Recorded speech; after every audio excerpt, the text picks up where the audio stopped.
Hello students, in the last lecture we have seen how a galvanometer can be converted into a ammeter. As well, we have discussed the two difficulties using galvanometer directly as an ammeter or voltmeter. So the first difficulty was that galvanometer is a very sensitive device because a rectangular lobe is hanged or suspended on a very thin pivot. So if large amount of current flow through it, it can be damaged. That was our first difficulty. Also, the resistance of the galvanometer is very large. It has n number of turns. So the current flowing through the circuit also changes. So the galvanometer, if it is used directly as an ammeter or voltmeter, it cannot give you the correct value. Now in this lecture, we will discuss about a voltmeter. Now, what is a voltmeter? It is a device. It is a device which is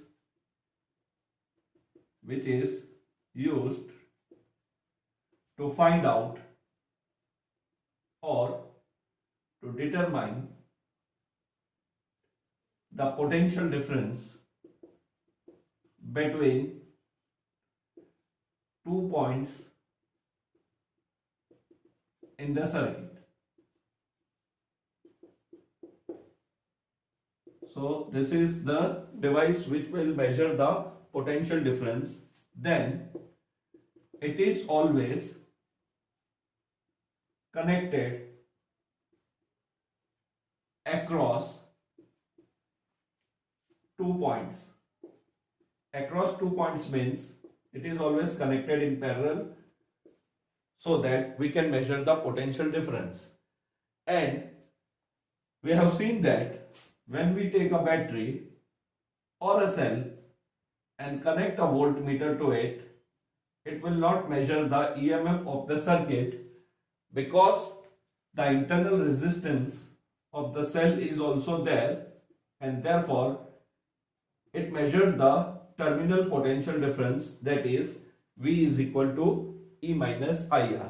So these were the 2 points across which we have connected a voltmeter. Now if you remember this topic, we have understood at that time, or we have assumed at that time, that the resistance of a voltmeter is very high. It is of a order of 5000, 10,000 ohms. Now why this value is very large, that we will see when we try to convert a galvanometer into a voltmeter. In the last lecture, when we converted a galvanometer into an ammeter, a small value resistance called shunt was connected in parallel to the galvanometer, and the resistance of the galvanometer should be as small as possible. Ideally, it should be 0. So that we have discussed conversion of a galvanometer into an ammeter. So its resistance was very low. But voltmeter have a very high resistance, and it is always connected across the 2 points. Now first we will try to understand why galvanometer cannot be used directly as a voltmeter. So let us again consider an example. This is an external resistance which is connected in the circuit, and let us say there is another resistance R dash. So we have a two resistance connected in series in a circuit. The EMF of the cell is E. We assume the internal resistance is 0. Now suppose I want to find out the potential difference between point B and C.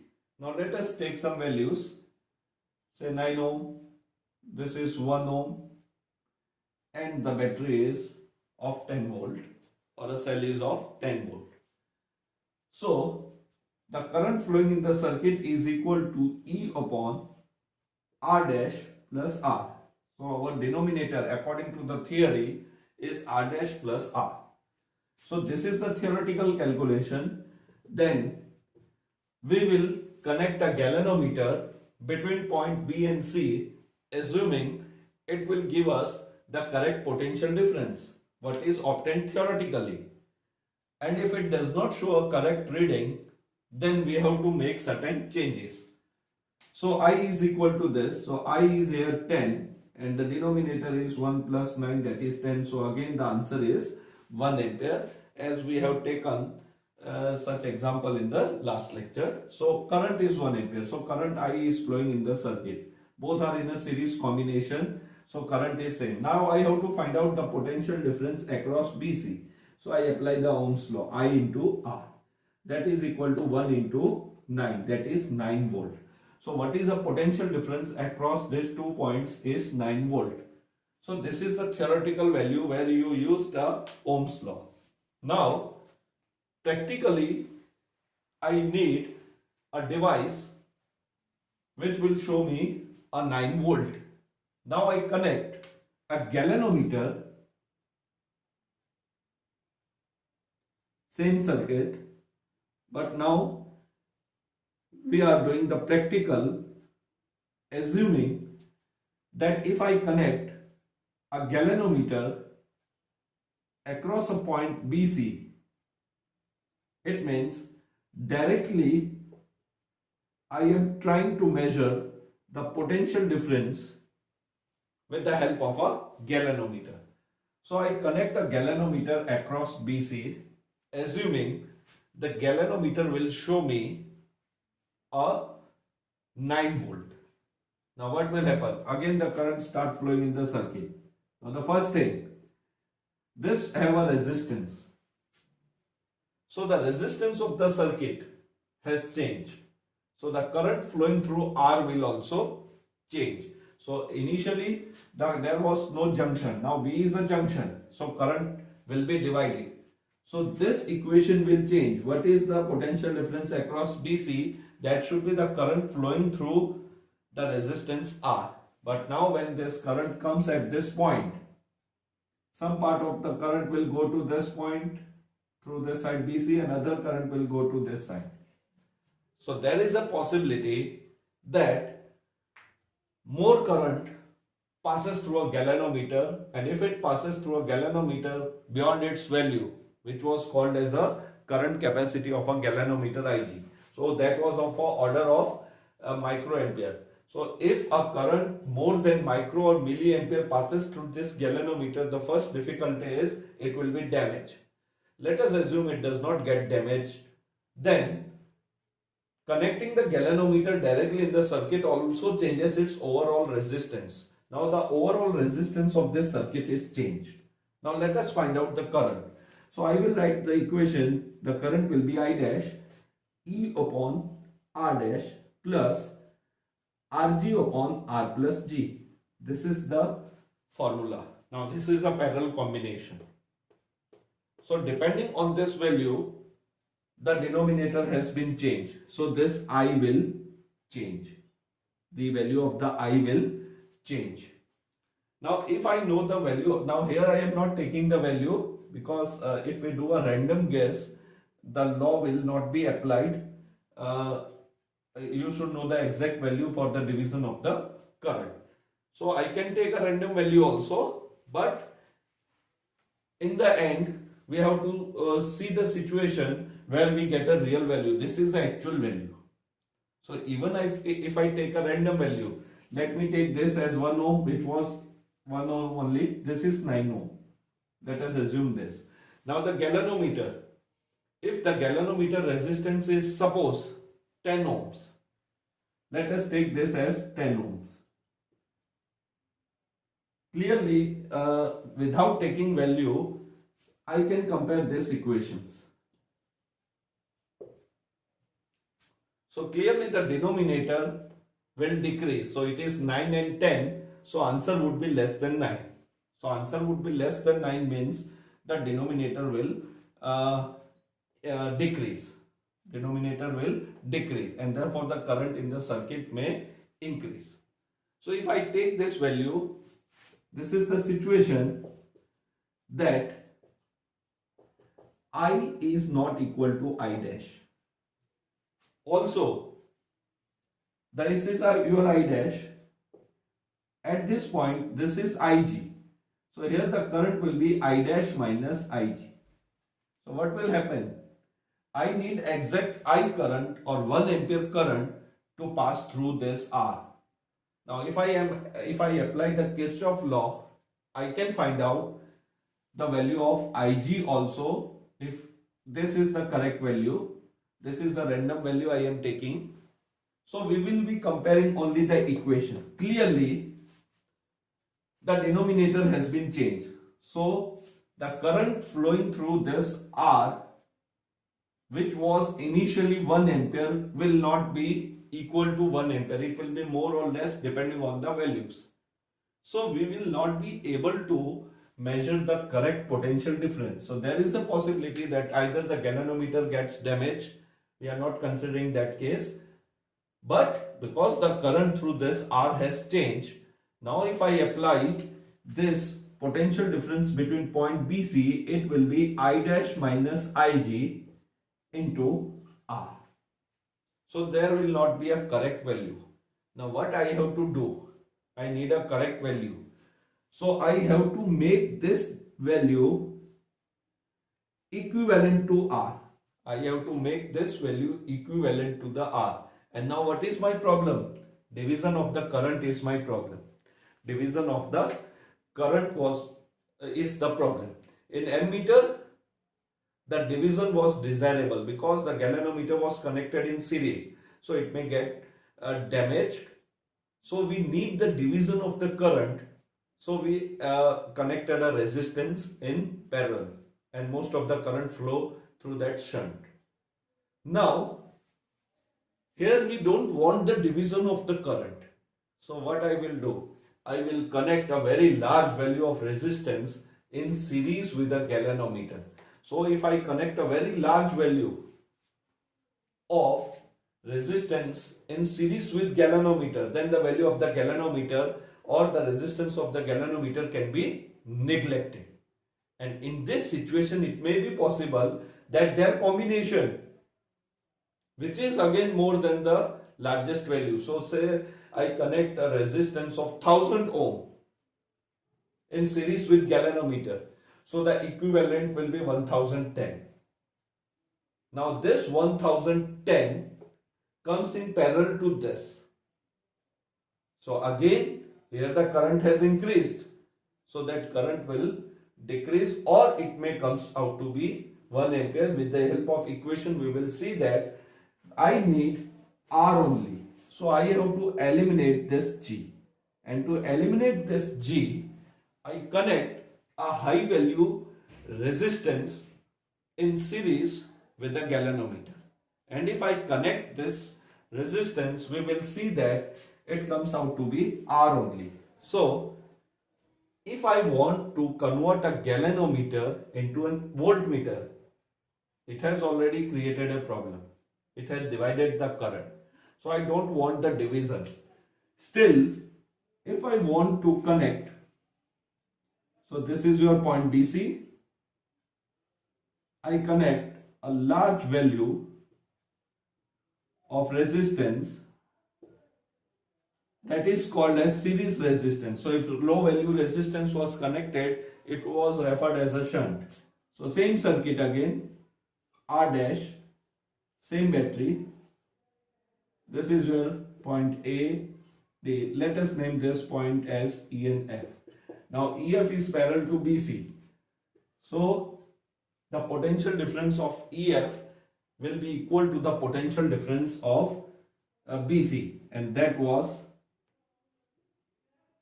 the 1 volt, 9 volt.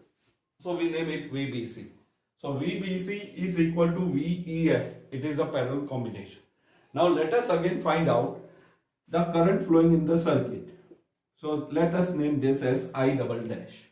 Now what will be the equation? I double dash is equal to E upon R dash as it is. Now these are the series combination and their answer is parallel to this. So it will be Rs plus G upon R plus G plus Rs. Now this will be the situation. Now see again the situation, the value Rs is very large.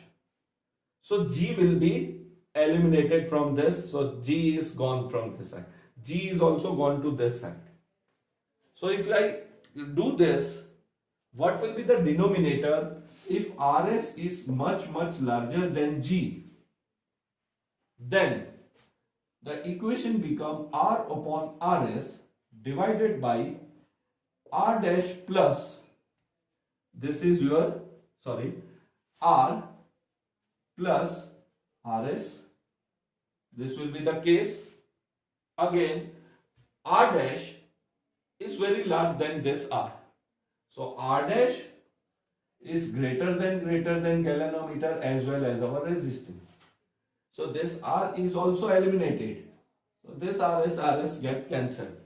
And we get a denominator to be R dash plus R, which was required here. So if you connect, now what will happen? The current come at this point. Now this I double dash will be approximately equal to I only. If you try to find out using the Kirchhoff law, we can check it. Now this current come at this point. What will happen? This Rs is much larger than this capital R. So most of the current now will flow through this, and only the small amount of current, that is micro or milli, that will flow through that point. So now here the equation will be I double dash minus Ig. This I dash minus Ig was not equal to this I, but this I double dash minus Ig will be almost equal to 1 ampere. And if I assume ideally its resistance is infinite, that is an insulating substance, say. So its resistance is infinite. So we are assuming an ideal situation. So even this Ig will not flow through it. And if Ig will not flow through it, the current flowing in the circuit would be same what is produced by a battery. So in that situation, this Rs will get cancelled and we get a correct value. So when we do this, our denominator here is decreased. So this current will increase. So if you take any value, if you guess any value, you do this calculation, you will find I dash is greater than I. Then if I take this value, say 1000, so it becomes 1000 plus 10, 1010. Now 1010 multiplied by 9. So again you see that this value will come down. This value will come down. It will approach this 1 ampere, and if it is infinite, then it is clear that no current will flow through it. So what we mean to understand is that if you want to convert a galvanometer into a voltmeter, just connect a high value resistance in series with it, and this portion together, this portion is a voltmeter. Together this portion is voltmeter. Now what should be the value of this series resistance? That is, we have to derive. So we have to derive the formula for a series resistance, that what should be the actual value of Rs. So you can take, in order to check this example, you take any random guesses. You find out I dash from this formula. I have given you the values. You will find that I dash will not be equal to I. So there is no question of finding VBC, because we need exact 1 ampere. So if 1 ampere is not there, there is no need to go further. So VBC in this case will become I dash minus IGR. In this case it becomes I double dash minus IG, if IG is going there. But we try to make this IG also almost negligible. So this I double dash approaches 1 ampere. Now what should be the exact value? I cannot make a random guess. So if I take this as 10,000, and if this I double dash comes out to be say 0.9 ampere, then I may take it 1 lakh ohms. 10 lakh ohm, then what will happen? This will exactly approach this. So you can take all this numericals value and check it, but it should be clear from the equation that if Rs is much greater than G or capital R, this first we will eliminate this G from this. So this is eliminated. Then this R is also very small value, so it is also eliminated. Then this Rs get cancelled. So you get R. So you substitute this value and find out. Make any random guess. Take this as 1000, 10,000 or any value. So you will come to know that I double dash will approach the I. So I double dash will be approximately equal to I. It means most of the current will pass through R. And so we will be able to correctly measure the BC. Now I have to find out the value of RS. I have to find out the value of RS, means what should be the value of RS so that most of the current flow through the resistance R. So I can find out the potential difference between B and C. So we make only this branch EF to understand what should be the potential difference between E and F. Remember, the potential difference between E and F will be equal to the potential difference between BC. We need to find out VBC, but we will find out VEF, and VEF should be equal to VBC. So we are taking the open path only. This is the series resistance which is being connected in series. So this combination, that is a high value resistance in series with galvanometer, this dotted portion is voltmeter. So voltmeter is nothing but a device in which a high value resistance is connected in series with a galvanometer. So to convert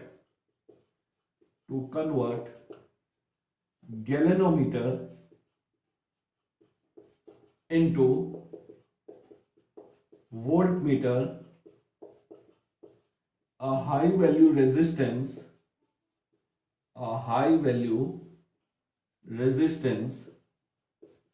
that is, what should be the high value? Ideally infinite. So a high value resistance that is ideally infinite is connected in series with galvanometer. So we convert galvanometer into voltmeter like this. Now we have to find out the value of a resistance. Ideally, what should be its value? Ideally, it should be infinite. So this is the derivation of series resistance. So when we connect a low value resistance, it was called shunt. Now we connected another resistance in series, so we called it a series resistance. So derivation of RS, we consider this. Now we apply a Kirchhoff law to the path E to F. Now what will be the current in this? So if the current is flowing through this branch, so out of this total current produced by a battery, not more than I dash should flow through this branch because it will damage a galvanometer. We wish that no current flow through this, but ideal resistance is not possible. So some small amount of current do flow through this branch, but that small current should be Ig. So in this derivation, Ig, that is nothing but a current capacity of galvanometer. So it is a current capacity of galvanometer, which we know from the galvanometer. We can find out what is its maximum current capacity, or it is known to us. Then capital G is a symbol we are using for the resistance of galvanometer. So capital G is resistance of galvanometer. RS is only a series resistance.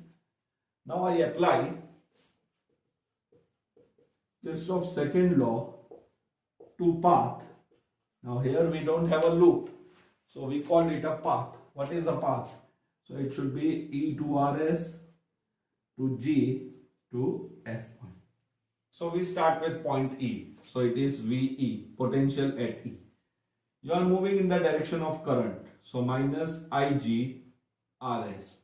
Again, G is the resistance of a galvanometer in the direction of current. That is IG capital G. And we stop at F. So it is VF. Therefore, VE minus VF, that is the potential difference, that is equal to IGRS plus IGG. So this is the potential difference between E and F. Therefore, VEF is equal to VBC is equal to IGRS plus IGG. So BC is parallel to EF. So we need to measure the potential difference between point B and C, and E and F are the same potential as that of B and C respectively. So we find out the potential difference between E and F. Now I want the formula of RS. So this equation can be written as, therefore, IGRS is equal to VBC minus IGG. Therefore, RS is equal to VBC upon IG minus G. So this is the formula. Now we know the resistance of the galvanometer. VBC, theoretically we found, for example, theoretically we found it is a 9 volt. Example. Then IG we know. So from this value, I can find out RS, and then I connect that RS in series with a galvanometer. So it starts behaving like a voltmeter. So the question may be, how will you convert a galvanometer having current capacity 1 microampere and resistance say 1000 ohm into a voltmeter of 5 volt? So I want to use a galvanometer which can measure a potential difference of 5 volt. So I substitute 5 volt here, IG say 1 micro or whatever microampere is given, G value 1000 ohm, so whatever value is given.